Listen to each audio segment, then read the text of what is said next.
Fresh ahi cut into bite-sized cubes, marinated with classic Hawaiian flavors, make this a recipe you don't want to miss.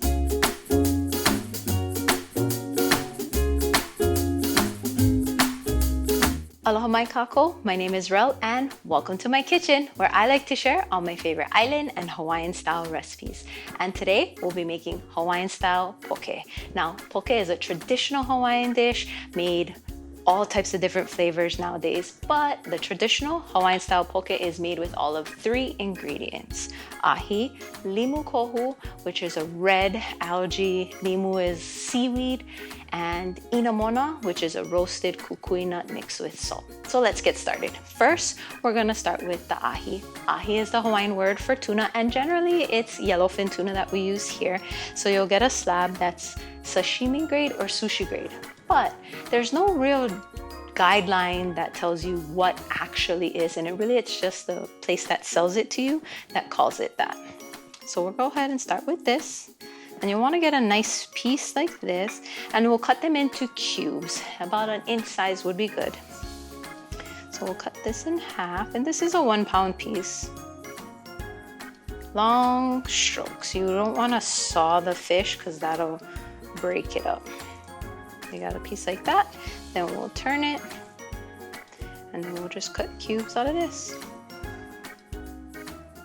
Some people like their pieces a little bit bigger, some like them smaller. Totally up to you.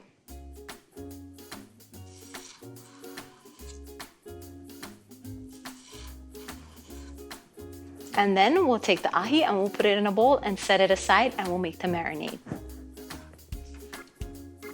All right, there are tons of different ways to make poke, and everybody and every family has their own way to do it, but this is how I make mine. So first, we're gonna start with the limu kohu. As I mentioned, it's a red seaweed, and it's very popular in many Hawaiian dishes, especially in the traditional dishes. So it's maybe hard to find if you're outside of Hawaii, but there's some places online that you can buy them.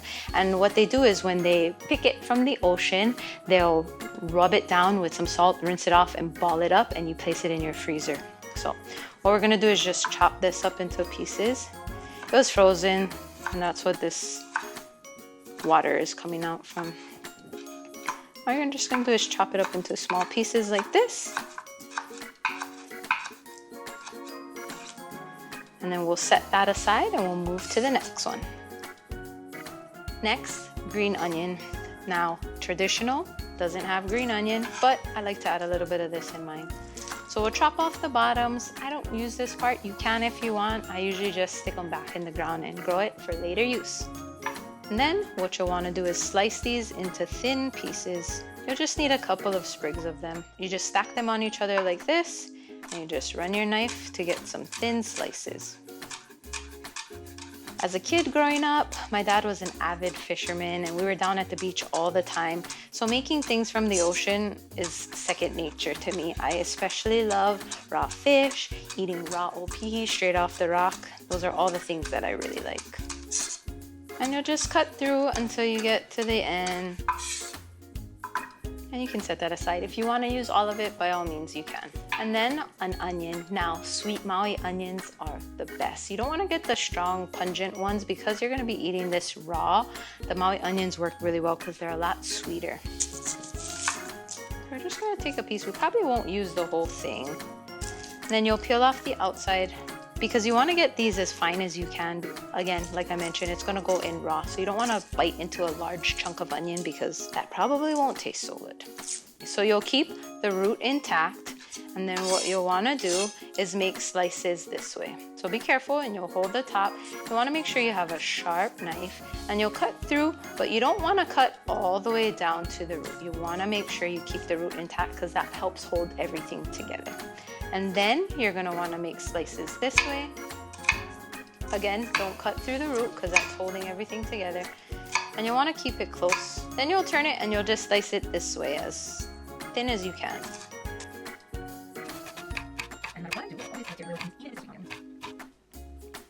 And you can see they're fine little pieces like this, so bite size, won't have too much pungency for that one. Now, we'll talk about some extras that you can add.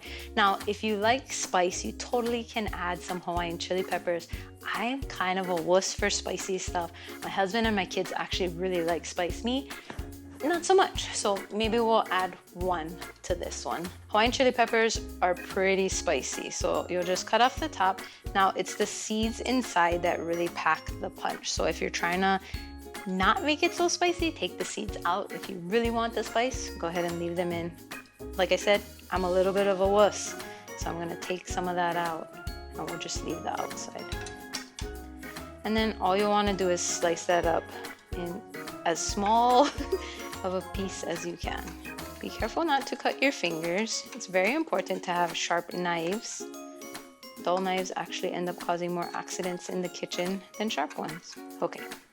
Super tiny amount, but I promise you it'll make a difference. And then of course, inamona. And if you don't have inamona, you can use cashews that have been ground up with salt. But if you can find it, I definitely recommend this.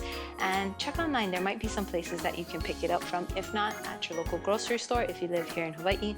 So now that we've got everything cut up, all we have to do is put it together. So we'll take the ahi that we cubed up earlier, and we'll go ahead and add in the limu kohu, inamona, green onions.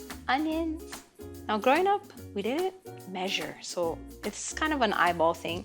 If you like it, add more. If you don't like it, totally can leave some out. And then the spice, the chili pepper. Toss that in, and all you'll have to do is mix that up.